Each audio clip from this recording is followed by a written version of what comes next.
부록 사랑이 남긴 이야기가 성립하게 된 유래.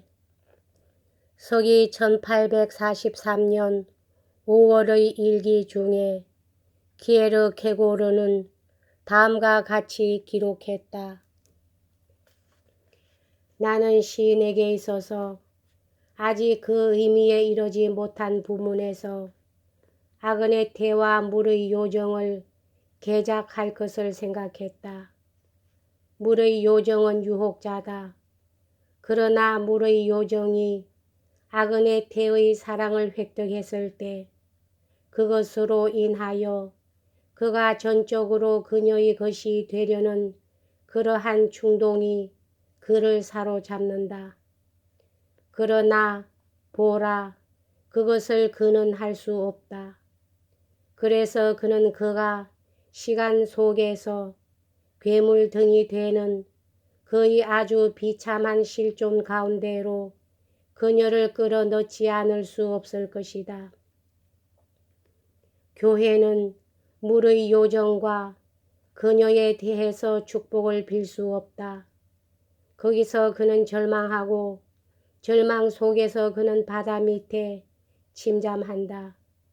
그리고 그곳에 머문다.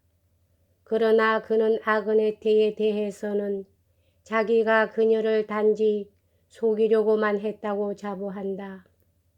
이것은 시문이지 모든 것을 웃음거리나 익살로 만들어 버리는 그러한 한심하고 가련한 시시덕 그림은 아니다. 이러한 갈등은 종교적인 것으로만 해소된다. 이러한 종교적인 것은 모든 마력을 해소시키는데 그 의의가 있는 것이다. 그래서 물의 요정이 믿을 수 있다면 그의 신앙은 아마도 그를 인간으로 변화시킬 수 있을지도 모른다. 1843년 7월과 8월 사이에 있는 기록에 의하면 다음과 같다. 두려움과 떨림에 대한 표가 근본적으로 있어야 한다면 써라. 누구를 위해서? 죽은 자를 위해서 써라. 내가 전생에 사랑하던 자를 위해서. 도대체 그들이 나의 글을 읽게 될까? 아니다. 조율의 결론은 첫 번째의 스케치에서 더욱 성취될 수 있었다. 즉 아브라함처럼 위대한 사람은 한 사람도 없었다. 확실히 아브라함을 이해할 수 있는 사람은 위대하다. 만약에 아브라함이 스스로를 돌보아 탓할 점이 있었다면 또한 그가 그 하나님의 책을 다른 내용으로 읽혀지게끔 만든 약간의 부분을 기억하고 있었다면 그를 이해하는 일이 한층 더 어렵지 않았을까 하고 그는 때때로 자기 혼자서 생각했다. 하지만 그는 아브라함의 시험이 가장 어려운 시험이라는 것을 이해할 수 있었다. 왜냐하면 회의가 그의 마음에서 떠오르던 경우에 한해서 그가 오로지 하나님의 사랑에 이르렀기 때문이다. 그러나 그와 반대로 노여움이 자기 위에 집중되고 있는 자에게는 유혹이 있는 것이 아니라 형벌이 있음을 이해할 수 있다. 비록 그가 가장 사랑하는 아들을 없애버리고 게다가 유죄 선고를 받고 일생 동안을 이 고통에 시달리는 것이 무서운 형벌이었지만 하지만 이러한 두 개의 시련들은 동일한 등급에 속하거나 혹은 동일한 힘에 속했다. 그러나 그에게 있어서 생각의 갈피를 잡지 못하고 당황하기 시작할 때마다 그리고 한편 하나님이 어떤 의미에서 시험하신다는 그런 관념을 고집하려 했다면 자기가 수행할 수 없었던 문제 가운데 그가 분별 없이 뛰어들어 이 사실이 더 쉽게 해명되게 함으로써 그는 자위했다. 그는 모리아 산으로 갔다가 집으로 돌아올 때마다 맥없이 쓰러졌다. 모리아 산으로 이러한 나들이에서 그는 한 번도 피로하게 될 수 없었다. 조유를 처음으로 원고에 쓴 다음에 이에 대한 방주로서 키에르케고르는 여러 개의 문제들 가운데서 분리시켜 배치한 기본적인 질문을 우선 다음과 같이 고정시켰다. 그때 그가 침묵의 요하네스로 하여금 그 기본적 질문을 다루게 한 것보다 더 친밀하고 더 진지하게 이야기 전체의 요점은 아브라함이 이삭을 자기 자신보다 더 사랑했다는 사실을 그가 정말로 확신하고 있는 점이다. 이 회의는 두렵다. 즉 누가 그를 판정할 것인가. 어중이 떠중이의 보정도 아무 소용없다. 여기서의 물음은 한 사람이 품고 있는 신의식에 관한 문제다. 왜냐하면 바로 외부적으로 드러내는 일, 즉 행위가 그 신의식과 더불어 모순 가운데 있기 때문이다. 가령 아브라함이 그것을 실천하고 그때에 자기도 어쩔 줄 모르게 된다면 자기를 이해하게 될 사람이 아무도 없다는 것과 자기가 미치게 되든지 그렇지 않으면 다시금 자기 안에서 신의식을 얻든지의 양자택일을 그는 확신할 수 있다. 만약에 아브라함이 이삭을 의무 때문에 희생물로 바친다면 즉 그가 이삭을 자기 자신보다 더 사랑하는지 어떤지의 문제는 별로 중요한 것이 아니다. 왜냐하면 그 의무에 대응해서 그의 아들이 유일한 인간으로 설정되어 있었기 때문이다. 이는 마치 저 로마인이 그의 아들이 그릇된 짓을 했기 때문에 그 아들을 처형시켰던 것과 같다. 그러나 그가 그 의무를 어기고 그 전체가 직접적으로 하나의 시험으로서 나타난다면 그것은 가장 중요한 일이다.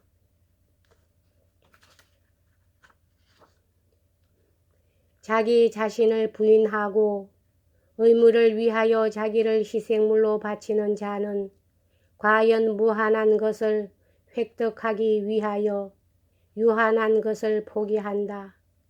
그는 자기가 또한 보편자 가운데서 항상 이해되어야 한다는 점을 충분히 확신하고 있다. 왜냐하면 그 의무는 보편자이기 때문이다.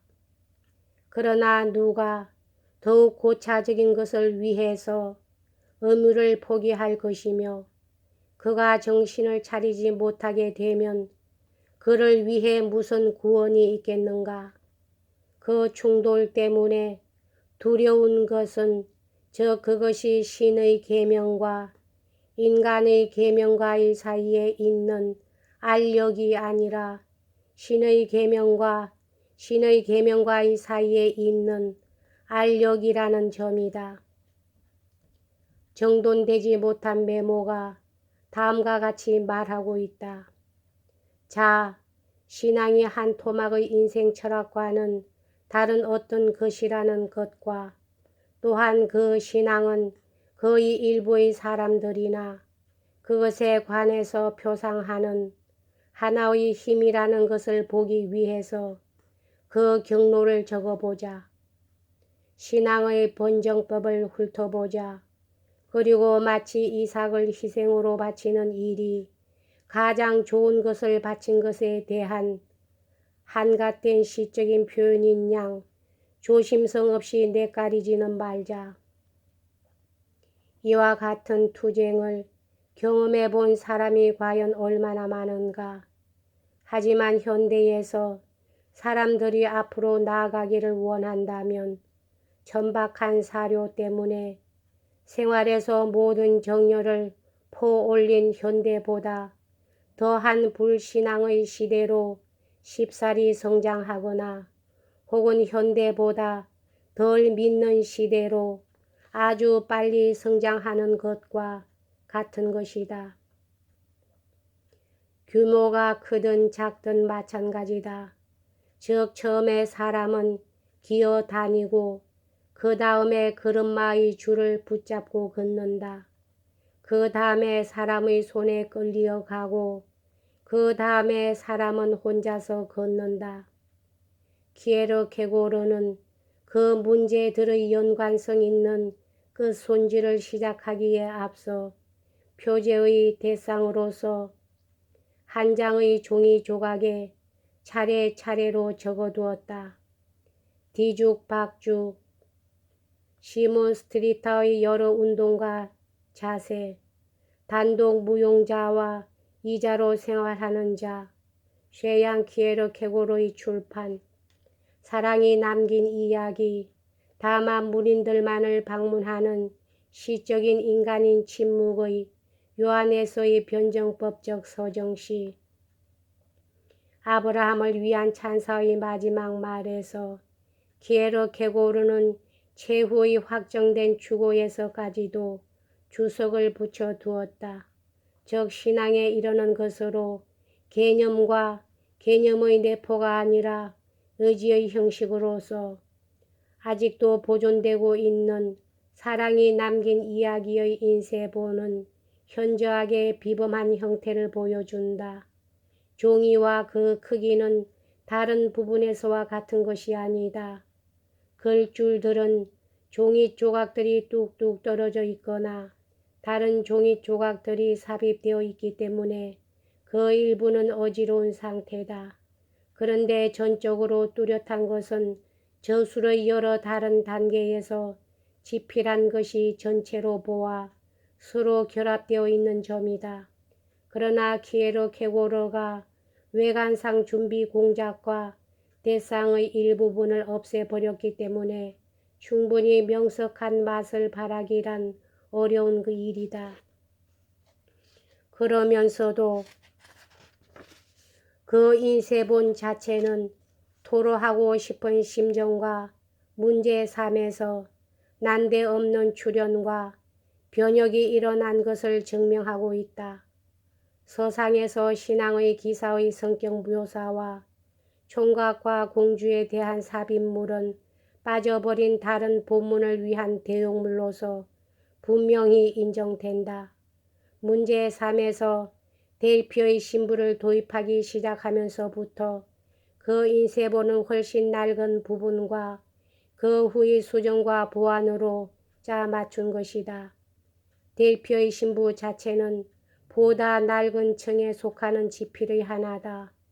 또한 아그네테와 물의 요정 그리고 회의자 파우스트를 문제로 삼을 때에 지금까지 보존되어 온 퍼거나 낡은 견해로 보아 우리들은 그 시대 정신과 여성에 대한 풍자적인 소견과 주석들이 마치 우롱당하는 것과 우롱당하지 않는 것에 대한 짝인 양 겨우 훗날에 와서야 그 근원이 현존해 있음을 확정할 수 있게 된다.